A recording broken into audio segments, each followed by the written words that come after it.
was young, I went to buy a new pair of shoes. I had the benefit of looking at an X-ray of my feet to see if the shoes fitted comfortably.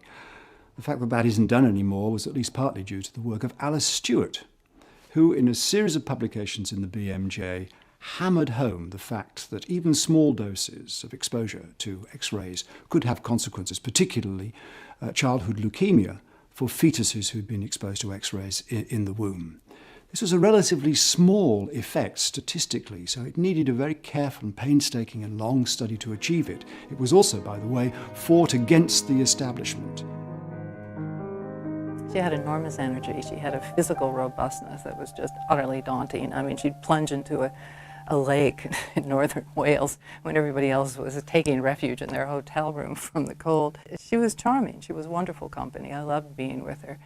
John, you worked with Alice. Yes, I did, for a short while in the 1970s. What kind of person was she? Quite remarkable. Full of energy, enthusiasm, bright ideas. Most exciting character to be anywhere near. Tell me about her upbringing. Yes, it is interesting actually. Both her parents were doctors, which was unusual in the 19th century. Both these people had a very highly developed social conscience, which rubbed off on Alice. When she got to Cambridge, there were only 4 women in a student body of 300 studying natural sciences, and she went into this cavernous lecture theatre and she wanted to sit down, but the men moved to the end of each row of seats and she was forced down, and as she walked down, there was a thumping of fists on desks with every step she took. This became enormously important to Alice. It went deep with her, and I think in her subsequent scientific life, whenever there was accusations that her science was in some way ersatz or lacking, I think she took it to be a form of sexual discrimination. I think it was just at the end of the war that she came to Oxford. And the idea was to look at the practical applications of medicine rather than just the clinical picture. And she took over a study on child health. And that was what turned into the Oxford Survey of Childhood Cancers. Leukemia is a rare disease, and it had been on the increase from the 1930s. So there was an increase, and people just didn't know what was causing it, and she had to come up with a way to investigate it. Her genius was to devise a questionnaire that was inclusive enough to actually bring in the answer to this. I mean, it was a needle in a haystack kind of search, but she asked questions about exposure to infection, inoculation, dogs, cats, hens, bus exhaust, colored sweets, tinned fruits, and had you had an X-ray. It was quite breathtakingly adventurous. I mean, when I tell you that every single medical officer of health in the country and every local authority was approached and persuaded to take part, you'll see that this was really quite an ambitious thing. And she was doing it really through her own personal energy and persuasive abilities.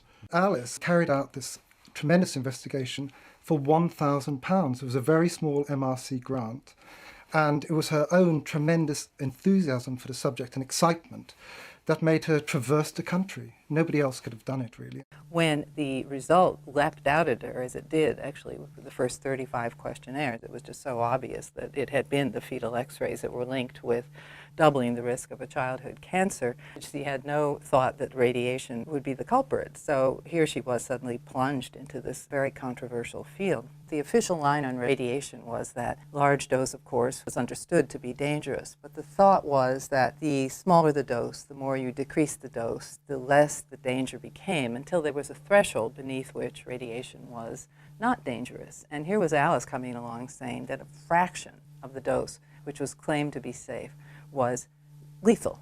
What was the initial reaction to the 1958 paper in the BMJ? They doubted it. It was viewed with scepticism, and why not? Doctors are supposed to protect people, not to take lives. The amount of lives being lost were quite small. Alice said it was about 1 per week.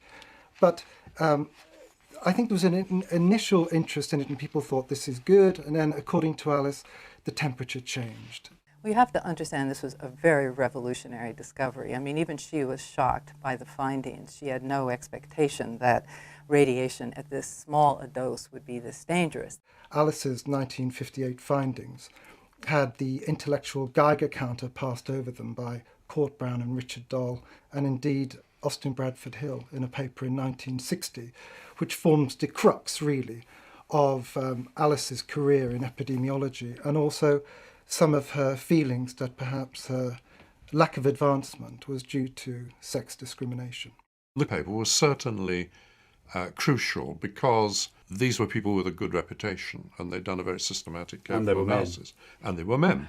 However, we were talking about a very different kind of study, one which was massively too small to reproduce Alice's results. It wasn't a very good study, those were his words to me, but it ended her access to funding in the UK.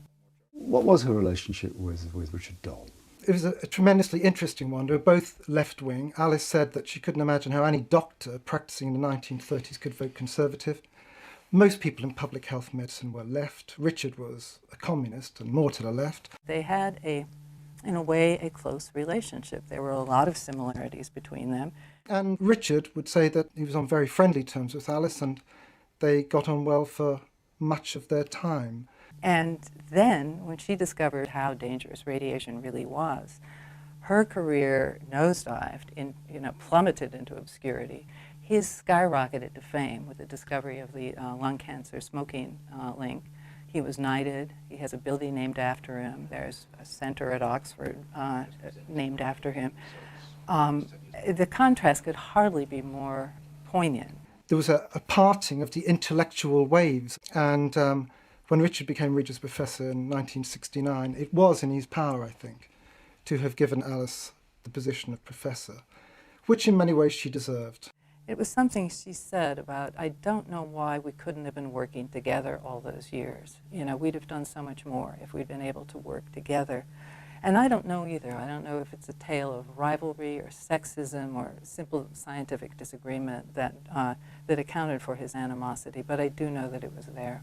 Alice went along as reader here, underfunded, cold-shouldered by the university, and Alice was really becoming anonymous in her own subject. People really hoped that she'd rather go away, but she didn't. So I think it's a tribute to Alice that she kept epidemiology going in Oxford with little funding and very little credit. The Court-Brown-Dahl study assured that she never again got major funding in England, but without, on a threadbare budget, she nevertheless charged forward and extended her database. It existed in 23,000 manila envelopes. Actually, it's on the cover of our book. This is the Oxford survey. You can't really see it there, but she was very proud of it, so she liked this.